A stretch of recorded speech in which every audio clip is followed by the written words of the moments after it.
Audio bomb ಇದೆ. ಏನದು? ಅದನ್ನು ಕೂಡ ರಿಪಬ್ಲಿಕ್ ಕನ್ನಡ ಈಗ ಬಯಲಿಗೆಳೆಯುತ್ತೆ. ನೋಡೋಣ. ಕ್ಯಾಶ್ ಬುಕ್ ನೋಡಬೇಕು ಅಂತ ಯಾರು ಫೋನ್ ಮಾಡಿದ್ರು? ಸರ್ ಸುನಿಲ್ ಏನಂತೆ ಏನೋ ಗೊತ್ತಿಲ್ಲ sir. Pass sheet cash book ಎಲ್ಲ ಡೀಟೇಲ್ಸ್ ಇಟ್ಕೊಳ್ರಿ ಬರ್ತೀನಿ ಅಂತಂದರು. 5 ಕೋಟಿ ಇದು ಬಣತಿ ಅಂತ ಹೇಳಿದ್ರು ಸರ್. 5 ಕೋಟಿ ಬಣತಿ ಅಂದ್ರೆ ಸರ್ ಇವರು. 5 ಕೋಟಿ ಇದು ಬಣತಿ ಅಂದ್ರೆ ಸರ್ ಇವರು. ಮೇಡಮ್ 2 ಕೋಟಿ ರಾತ್ರಿ ಬರೋದಿತ್ತಲ್ಲ ಸರ್, ಬಂತು ಸರ್. ಅಲ್ಲ ಸರ್, ಏನು ಅರ್ಥನೇ ಆಗ್ತಾಯಿಲ್ಲ ಸರ್ ಇವ್ರದ್ದು. ಅದೇ ಬಿಲ್ಗಳು ಅದು ಇದು ಪೇಮೆಂಟ್ ಮಾಡಿರ್ತೀವಿ ಅಂತ ಇರುತ್ತೆ ಅಷ್ಟೇ. ಅದ್ರದ್ದು ಇರ್ಬೇಕು ಸರ್. ಆಗಲ್ಲ ಸರ್ ಇವ್ರದ್ದು. ಮೆಕೆಂಟೆ ನಾಗರಾಜ್ ಅವ್ರ ಕಡೆ ಅವ್ರದ್ದು ಅದೇ ಮಾಡಿದ್ದಾರೆ ಸರ್. ಅಲ್ಲ ಮುಂದೆ ಮಾಡ್ತಾರಂತ ಏನು ಗ್ಯಾರಂಟಿ ಅಂತ? ಏನು ಗ್ಯಾರಂಟಿ ಅಂದರೆ ಕಾಯೋದೇ ಗ್ಯಾರಂಟಿ ಅಷ್ಟೇ. ಏನು ಮಾಡೋದು ಅವ್ರು ಯಾರದಾರ ಸರ್ ಕಾಂಟ್ಯಾಕ್ಟಲ್ಲಿ? ನಿಮ್ಮ ಕಾಂಟ್ಯಾಕ್ಟಲ್ಲಿ ಸರ್? ಅದೇ ಅವನು ನಾಗರಾಜ್ ಅವ್ರ ಬೊಮ್ಮ ಇದ್ದ. ಅವನು ಸರ್, ನಾನು ಅವತ್ತೇ ಹೇಳಿದೆ ಸರ್ ಬೇಡ ಇದೆ ಅಂತ. ಯಾರಿಗೆ ಹೇಳಿದ್ರಿ? ಅಲ್ಲ ಸರ್, ಅದು ಹಿಂಗೆ ಸುಳ್ಳು ಬಂದ್ರಲ್ಲ ಇಷ್ಟ, ನಾವು ಅದನ್ನು ಹೇಳಲೇಬಾರ್ದು. ಅಲ್ಲ ಸರ್, ನಾವು ಹೇಳಿದ್ರು, ನಾಗರಾಜ್ ಅವ್ರ ಕಡೆಯಿಂದ ಪ್ರೆಷರ್ ಬಂತು, ನಾವು ಆಯಿತು ಅಂತ ನಾವು ಎಲ್ಲ ಇದ್ದಿದ್ದು ಅಕೌಂಟ್ನ ಟ್ರಾನ್ಸ್ಫರ್ ಮಾಡಿ ಅಲ್ಲಿ ಕೊಟ್ಟಿದ್ವಿ. ವಾಲ್ಮೀಕಿ ಹಗರಣದ ಬ್ಯಾಕ್ ಟು ಬ್ಯಾಕ್ ಸುದ್ದಿಯನ್ನ ರಿಪಬ್ಲಿಕ್ ಕನ್ನಡ ಜನರ ಮುಂದೆ ಇಡುವಂತ ಪ್ರಯತ್ನ.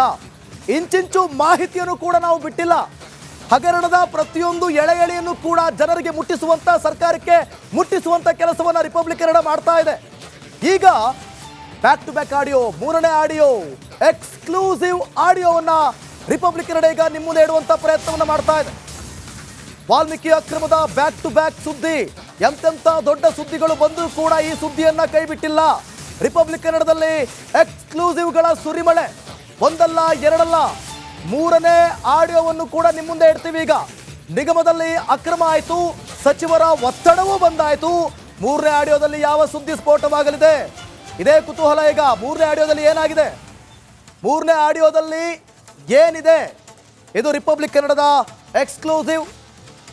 ವಾಲ್ಮೀಕಿ ಹಗರಣದಲ್ಲಿ ಎಸ್ಟಿ ಸಮುದಾಯಕ್ಕೆ ಸೇರಿದಂತ ಹಣವನ್ನ ನುಂಗಿ ನೀರು ಕುಡಿದಂತಹ ಕತೆ.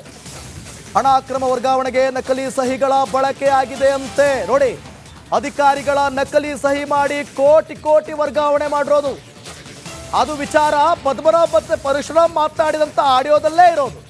ಆಡಿಯೋದಲ್ಲಿ ಅಕ್ರಮ ಹಣ ವರ್ಗಾವಣೆಯ ಬಗ್ಗೆ ಚರ್ಚೆ ಮಾಡಿದ್ದಾರೆ. ಹಿಂಗೆಲ್ಲ ಮಾಡಿಬಿಟ್ರಲ್ಲ, ಈಗ ಆ ವರ್ಗಾವಣೆಯಾದ ಹಣವನ್ನು ವಾಪಸ್ ಪಡೆಯೋದು ಹೇಗೆ ಅಂತ ಕೇಳಿದ್ದಾರೆ.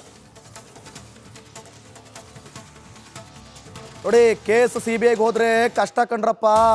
ಒಂದು ವೇಳೆ ಏನಾದರೂ ಕೇಸ್ ಸಾಬೀತಾದ್ರೆ ಜೈಲೂಟ ಫಿಕ್ಸು ಅಂತ ಮಾತನಾಡಿದಾರಂತೆ. 3ನೇ ಆಡಿಯೋದಲ್ಲಿ ಏನು ಮಾತನಾಡಿದ್ದಾರೆ ನೋಡೋಣ. ಅಲ್ಲ ಸರ್, ಕರೆಕ್ಟು. ಆದರೆ ನಾವು ಒಂದೇ ಮಾತಲ್ಲಿ ಇರಬೇಕು. ಅಲ್ಲ, ನಾವು ಒಂದೇ ಮಾತಲ್ಲಿ ಇರಬೇಕು. ನಾವೇ ಕಂಪ್ಲೇಂಟ್ ಮಾಡಿದ್ವಿ, ಎಲ್ಲ ಫೇಕ್ ಸಿಗ್ನೇಚರ್ಸ್ ಅನ್ನೋದು ನಿಜನಾ? ಹೌದು ಸರ್, ನಿಜ ಸರ್. ಫೇಕ್ ಸಿಗ್ನೇಚರ್ಸ್ ಮಾಡಿದ್ದಾರೆ, ಫೇಕ್ ವ್ಯಕ್ತಿಗಳಿಗೆ ಚೆಕ್ ಬುಕ್ ಕೊಟ್ಟಿದ್ದಾರೆ, ತುಂಬ ಕಂಪ್ಲೇಂಟು ಕೊಟ್ಟಿದ್ದೀವಿ. ಹೌದಲ್ವಾ? ದುಡ್ಡು ಬಂದ ಮೇಲೆ ಅದ್ರ ಮೇಲೆ ಅರ್ಥ ಏನು ಬೇಕು ತಗೊಂಡು. ಅಲ್ಲ ಸರ್, ಈ ದುಡ್ಡು ಏನು ಬ್ಯಾಂಕ್ನವ್ರ ಪ್ರಾಬ್ಲಮ್, ಕೊಡಿ. ದುಡ್ಡು ಬ್ಯಾಂಕ್ನವ್ರ ಪ್ರಾಬ್ಲಮ್ ಆಗುತ್ತೆ ಸರ್. ಅದು ಏನು, ಬ್ಯಾಂಕ್ನವರು ಈಗ ಕೇಸ್ ಮಾಡ್ತಾವಲ್ಲ, ನಮ್ಮ ದುಡ್ಡು ನಮ್ಗೆ ಕೊಡ್ತಾರೆ ಅವರು ಅಂತ. ಈಗ ಅಧ್ಯಕ್ಷರಿಗೆ ಹೇಳೋದ ಬಿಡುವ ಅಂತ? ಇಲ್ಲ ಸರ್, ಅಧ್ಯಕ್ಷರಿಗೆ ಗಮನಕ್ಕೆ ತರಬೇಕಂತ ಹೇಳಿದ್ರೆ ದೊಡ್ಡದು ಅಂತ ಮಾಡಾಕ್ತಾರೆ. ಈಗ ಸೋಮವಾರ, ಮಂಗಳವಾರ, ಬುಧವಾರ 3 ದಿವಸ ಬಿಡೋಣ. ಒಂದು ದಿವಸ ಮ್ಯಾನೇಜ್ ಮಾಡಿ ಕಳಿಸಿ. ಇವನು ಅವನು ಅಷ್ಟೇ, ಆಯ್ತಪ್ಪ ಎಲ್ಲ ಪ್ರಿಂಟಿಗೆ ಕೇಳಿದ್ದೀನಿ, ಕೊಡ್ತೀನಿ ಅಂತ ಹೇಳ್ಬಿಟ್ಟು ಹೇಳಿ. ಆಮೇಲೆ ಇನ್ನೊಂದು ನಿಮ್ಗೆ ಏನು ಅಂತಂದರೆ, ಏನು ಯೂನಿಯನ್ ಬ್ಯಾಂಕ್ ಆಫ್ ಇಂಡಿಯಾ ಅದು ಇದೆ, ಅದನ್ನು ಕಂಪ್ಲೀಟ್ ತೋರಿಸ್ದೇನೆ ನಾವು ಮ್ಯಾನೇಜ್ ಮಾಡೋಕ್ಕಾಗಲ್ವಾ? ಹೆಂಗೆ ಮ್ಯಾನೇಜ್ ಮಾಡೋದು? ಅಕೌಂಟೇ ತೋರಿಸ್ತೀರಾ?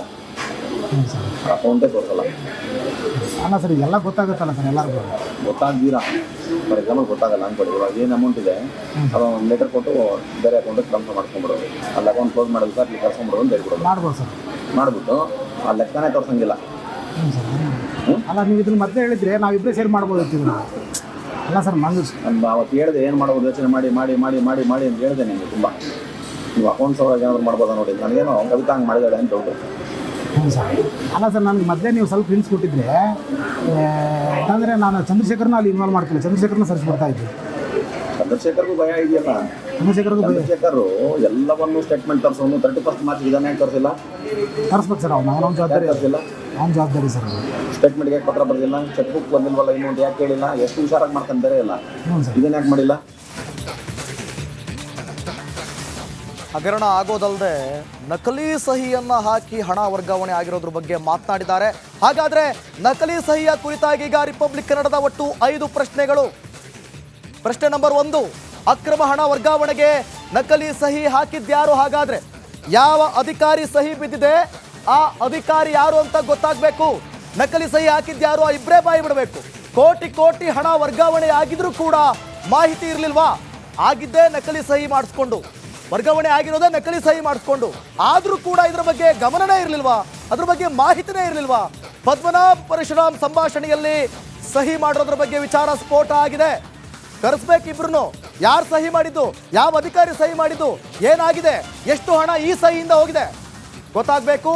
ಪದ್ಮನಾಭ್ ಹೇಳಿದ ಹೆಸರು ಯಾರದ್ದು, ಇವೆಲ್ಲದಕ್ಕೂ ಕೂಡ ಉತ್ತರ ಸಿಗಲೇಬೇಕು. ಯಾರು ಈ ಒಂದು ಪ್ರಕರಣದಲ್ಲಿ ಭಾಗಿಯಾಗಿದ್ದಾರೆ, ಜೊತೆಗೆ ವರ್ಗಾವಣೆಯಾದ ಹಣ ವಾಪಸ್ ಪಡೆಯೋದು ಹೇಗೆ ಅಂತ ಪಾಪ ಅವ್ರನ್ನವರೇ ಪ್ರಶ್ನೆ ಮಾಡ್ಕೋತಿದ್ದಾರೆ. ಹೆಂಗೆ ಪಡೆಯೋದೀಗ ಅಂತ ಅವ್ರಿಗೆ ಗೊತ್ತಿಲ್ಲ ಅಂತ ಕಾಣುತ್ತೆ. ಚಂದ್ರಶೇಖರ್ ಸಾವಿಗೂ ಮುನ್ನ, ಒಂದೆರಡು ದಿನ ಮುನ್ನ ನಡೆದಂಥ ಈ ಆಡಿಯೋ ಸಂಭಾಷಣೆ ರಿಪಬ್ಲಿಕ್ ಕನ್ನಡದಲ್ಲಿ ಸ್ಫೋಟಗೊಂಡಿದೆ.